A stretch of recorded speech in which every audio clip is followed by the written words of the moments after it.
Hello guys, in today's video I will be showing you how to fix Deezer glitch problem. So the answer is easy, just go to the settings and then scroll down to the apps section and then go to the search and search Deezer and then go to the storage, and here you will find this clear cache option. Click on it. Now you can go check it if it worked, and if it didn't you can try to restart your phone or turn the Wi-Fi off and on, or the Bluetooth or the airplane mode.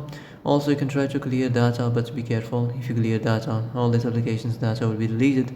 This includes all files, the settings, the accounts, the databases, etc. So be careful if you want to clear your data.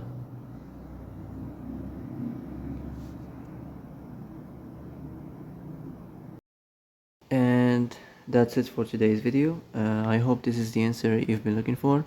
If you like this video, don't forget to like and subscribe, and see you in the next video. Thanks for watching.